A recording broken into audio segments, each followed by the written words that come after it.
Magandang araw po sa inyong lahat mga karibin natin at welcome back dito po sa ating munting channel Pinas News Review kung saan re-reviewin po natin ang mga mahalagang balita dito sa Pilipinas.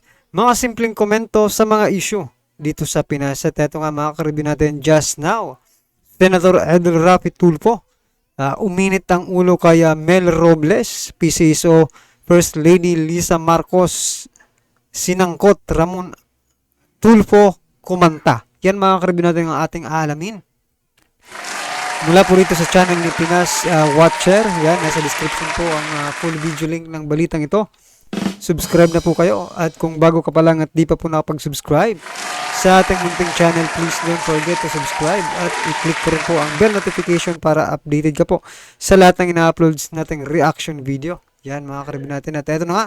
Sama-sama at sabay-sabay po natin pakinggan, panoorin at bigyan ng reaksyon ang balitang ito. Ito na po.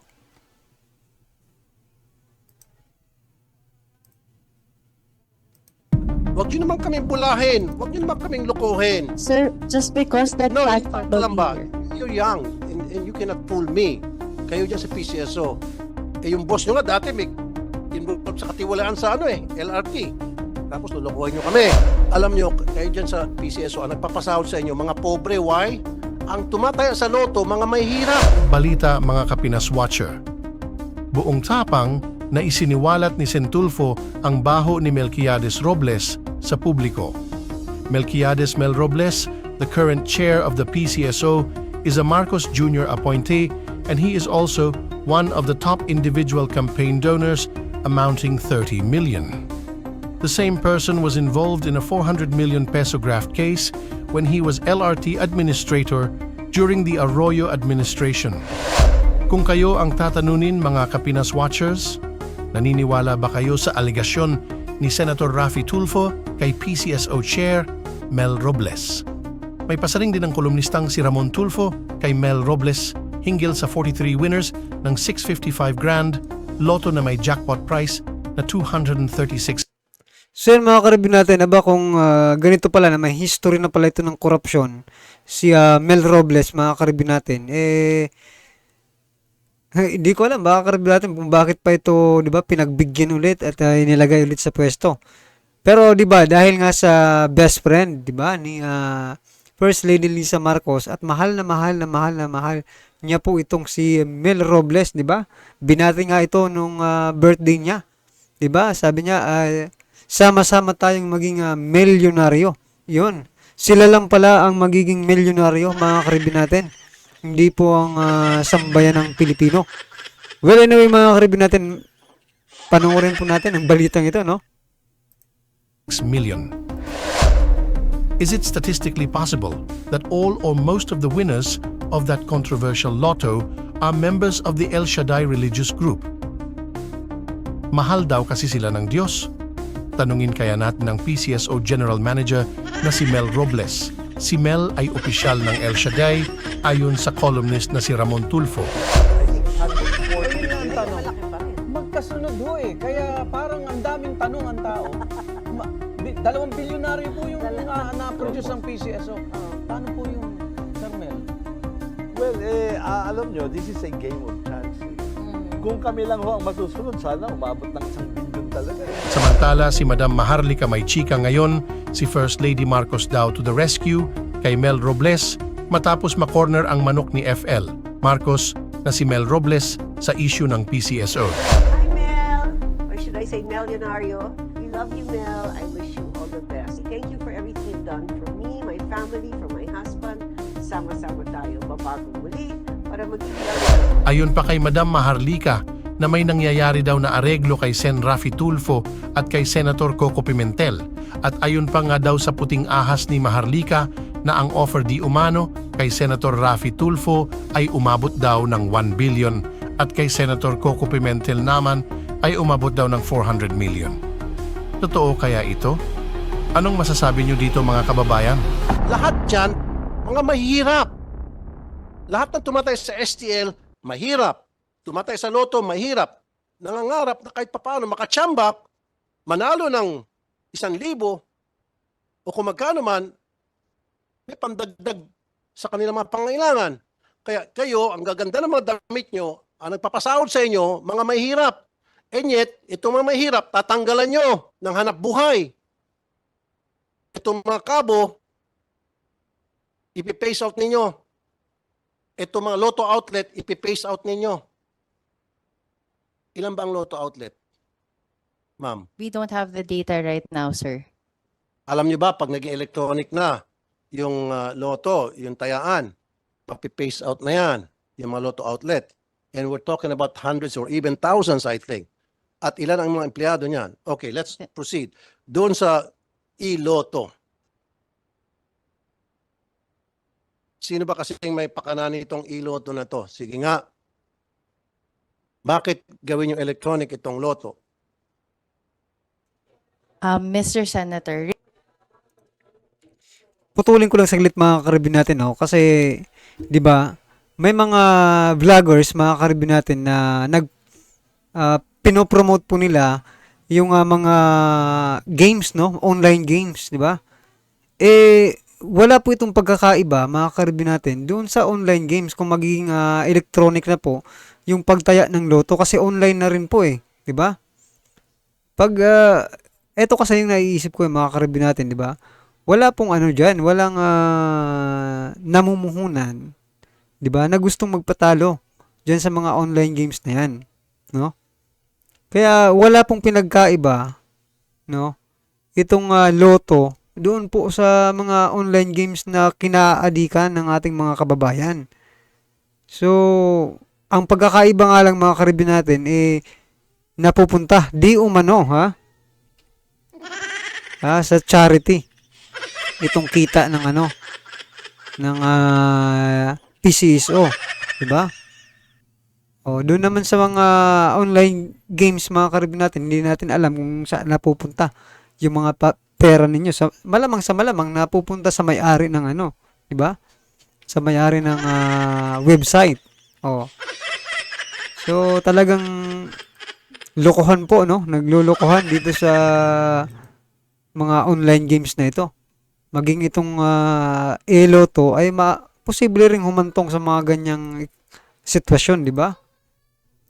regarding the e-lotto, first we would like to clarify, and we've already stressed this before Congress when we were called also. Well, iba yung sa Congress, iba yung sa Senate. No, sir. But I'm just reiterating. What we have is only a test run.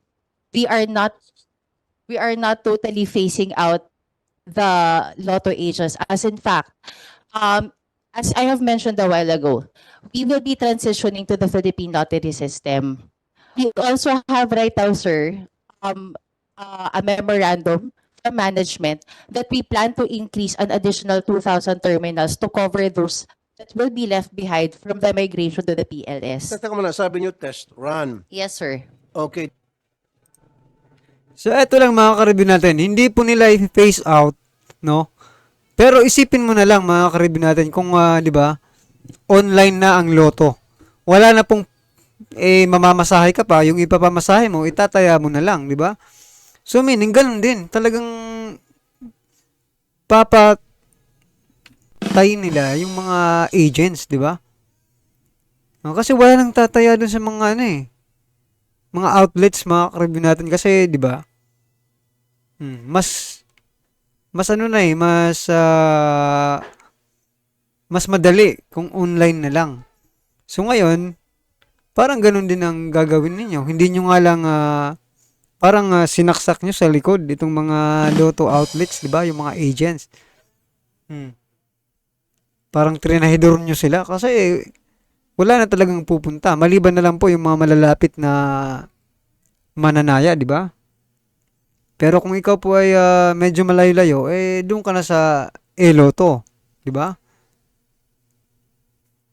define test run. Kasi ang pagkakaintindi ko, yes, test run. And then later on, sabihin, ay, successful, ay, tanggap na ng mga tao, then itutuloy-tuloy nyo na yon at magiging permanente na yon. Kasi nga, meron kayong kakontrata, itong kumpanya Pacific something, na kikita ng 14% gross receipt na mga taya. That's so big. Dati nga 22% siguro. Tinablang kayo ng hiya. Siguro na inabot kayo ng kahiyan dahil ang garapalan 22% i-charge nyo sa bawat taya na mapupunta doon sa application. Now we could have just buy out that application na yan. 22, pero anyway, naging 14% na lang. Pero malaki pa rin yun. Sa bawat taya, 14% mapupunta doon sa apps. Kita nyo kabalastugan ninyo? Sir, we are not familiar with the percentages. However, 14%. I'm Okay, sure of sir. that. However, sir, it is not true that it is a yes right away. Under the guidelines that we have, there are tests that they have to pass before this can be, adopted by the agency. Now, the reason, sir, why we are considering e-lotto is because of the proliferation of illegal lotto betting sites. I actually accessed one about 2 weeks ago. So these are electronic platforms, mobile applications rather, that claim to be accepting bets for lotto. The payment that they make is through GCash.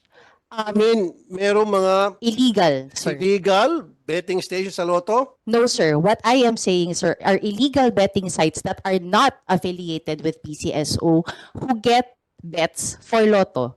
They get, And because of that, kaya kayo mag-open sir, e-loto sir, the agency, application. Your Honor, the agency is losing, I think, about 4 billion from these illegal betting sites. Okay, give me a list of that. Give me a record of that. We will be giving you, sir, the list of the illegal betting sites as well as the illegal mobile applications that No, claim ang to be alam ko getting na bets. ang ginigirilya o nagkakaroon ng illegal patayan, STL. No, pero sir. sa loto, no. There are also illegal. We will be giving you, sir, a list of all the websites, illegal Okay. websites, as well as the illegal mobile applications. Alam mo, Attorney Contacto, alam naman ng lahat, okay, kahit na bata, matanda, na merong lotto betting stations.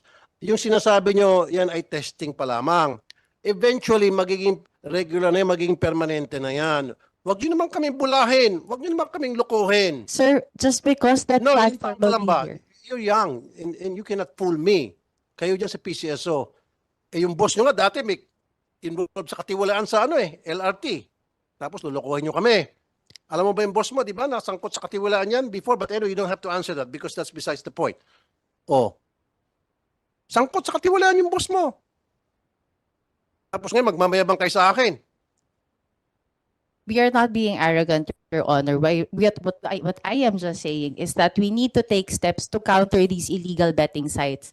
Then, kung may mga illegal betting sites, then call the police, the NBI. And we did, yes, sir. Well, then you don't have to change the system just because may mga illegal sites para kayo ay magbubukas na another problema. That's another problem by coming up with e-lotto because yung e-lotto pwede nang tumaya pati mga bata. I beg to disagree, sir. No? Yes, sir. Because under our guidelines, it is required that a KYC procedure will be undertaken strictly before any bettor can access our platform. So the KYC that our platform has would require a potential bettor to submit 2 valid government IDs and a face scanning system. Halatang bago ka, halatang bagito ka. Okay, KYC, know your client. Yes. Pwede naman mag-utos ng mga bata, ng driver nila, ng kasambahay nila. Pwedeng utusan ng bata ang nakatanda sa kanila. Ganon din yung ginawa ng isabong. May mga KYC din yung isabong. Pero, ano nangyari? Lahat tumataya. Nakataya. No. Yung sinasabi mo KYC, naintindihan kita. Pero makakataya pa rin mga bata. Sabi ko kanina, pwede naman utusan ng mga bata ang mas nakakatanda sa kanila. Pwede nilang utusan yung kanilang driver. Pwede nilang utusan yung kanilang gardener. Pwede nilang utusan yung barkada nila. Pwede nilang utusan yung magulang ng kanilang tropa. Your Honor, if I may po, sir. Sir, just to clarify lang po. Sir, yung e-lotto po, actually, ang Akala ko mga ka-review yung sasagot ni attorney, problema na nila yun, di ba? Oo. Ganun talaga eh. Problema na nila yun kung utusan nila. Parang ganun na lang. Ganun ba yun mga ka-review natin? Kasi hindi makasagot eh. Di ba? So yan na nga ang sinasabi kanina mga ka-review natin na nako ano na pala to si Mel Robles mga ka-review natin. May bahid na ng korupsyon yan pero pinagkakatiwalaan pa rin Ang tanong, bakit? Diba? Bakit pa po pinagkakatiwalaan si Mel Robles, di ba? Na mayroon na pala itong history ng korupsyon. Ako naman talaga, oo. Anong nangyayari sa ating gobyerno? Parang style ano na ito style dilawan na ito Kung sino yung mga korap, yun po yung inilalagay sa mga pwestong masisilan na pwesto, di ba? Etong PCSO, mga karabin natin, masilan po ito kasi pera po ang pinag-uusapan dyan, araw-araw, di ba? Milyones pong pumapasok dyan ngayon kung, di ba? Kung ganitong yung namumuno dyan, may history na pala ng pagiging korap. Aba, sabi nga nila ba, once a corrupt is always a corrupt. Meron bang ganun? Mukhang tayo lang nagsabi nun well, anyway, parang ganun na rin yun, di ba? Kasi ginawa mo na dati, pwede mo rin gawin ngayon. Yun yung gusto nating iparating, di ba? Nagawa mo na dati, pwede mo na rin gawin at ginagawa mo nga ngayon. Yan yung importante, mga karibyo natin. Diba? Well, anyway, mga karibyo, naman po ang inyong reaction dito sa balitang ito. I-comment lang po sa baba para at isa lang po ng ating mga kababayan ang inyo pong nararamdaman patungkol po sa balitang ito, right? Okay, kung bago ka pa lang at di pa po nakapag-subscribe sa ating munting channel, please don't forget to subscribe. At i-click na rin po ang bell notification para updated ka po sa lahat ng ina-uploads nating reaction video. At huwag din pong kalimutan mag-subscribe kay Pinas Watcher. Yan, nasa description po ang full video link ng balitang ito. Subscribe na po kayo. Maraming salamat po.